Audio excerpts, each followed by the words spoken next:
strikes.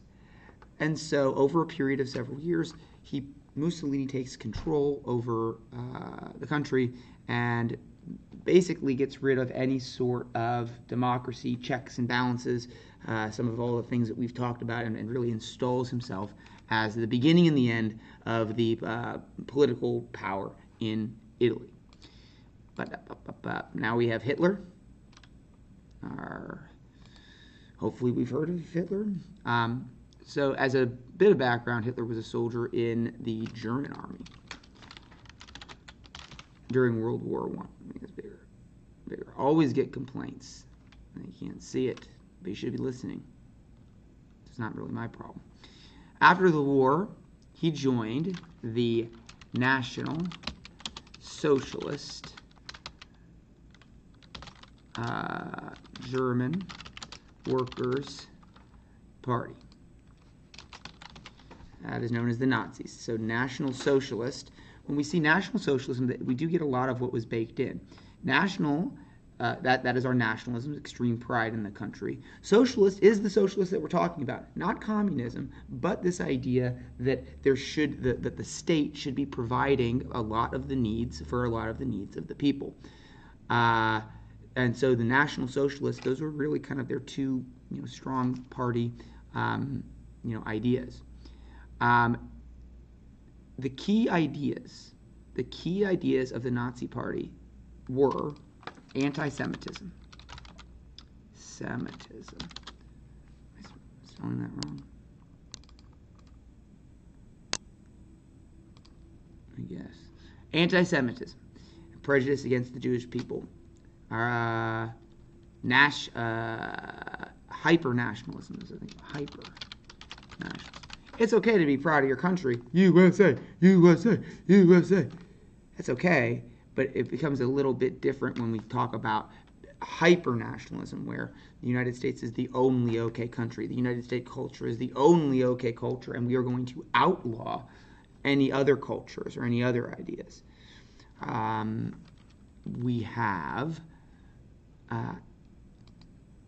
anti-capitalist.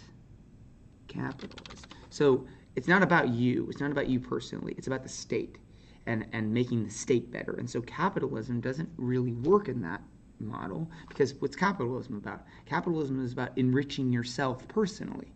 And so if they're big into capitalism and people being able to enrich themselves, that doesn't put the priorities in the right place. The idea is that the state, Germany, comes before your own personal desires of wanting to have a big house, wanting to have a nice house, or wanting to make a lot of money. It's important. The glory of the state is more important. And also anti-Marxist. There is a big split in terms of thought at this time between communism, the Marxist philosophies, and like National Socialism, Nazis. And they would not have seen themselves as friends or the same or anything like that. So, we come back to our after World War II, right? We had the king,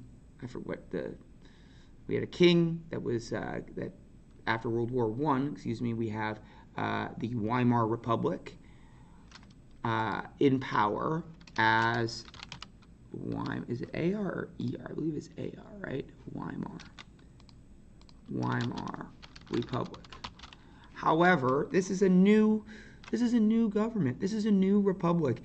By the time Hitler is coming into power, it is only 10 years old. It is not like the United States democracy, where we've had it for hundreds and hundreds of years, and it would be very strange to kind of think of a time when things weren't the same. This is a new democracy, and anytime these things are new, they are not as stable or as powerful. And here we have the Weimar Republic that is relatively weak.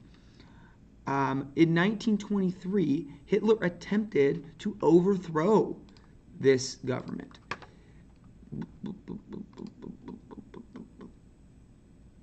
And this was known famously as the Beer Hall Putsch. P-S-C-H. So he's basically attempting to have a military coup, overthrow the government. It fails, though. So no problem, right? So we don't have to worry about Hitler anymore, right?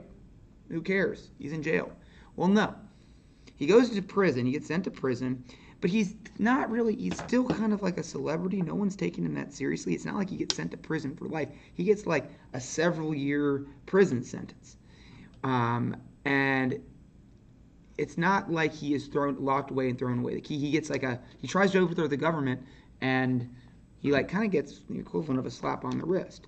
While he's in prison, he writes his famous book, Mein Kampf, C-A-M-P-F-H, it cannot be right, C-A-M-P-F, meaning My Struggle, which is what we would call a manifesto. It outlines his beliefs, it outlines his thoughts on his platform, what he thinks, what he sees for the German people. Some key points are the idea that blonde-haired and blue-eyed Germans were the master race. These are also known, and we would say this is the Aryan race, Aryans. All others are inferior. Also, as part of this book, one of our main points, that the root of all the problems in Germany were the Jews.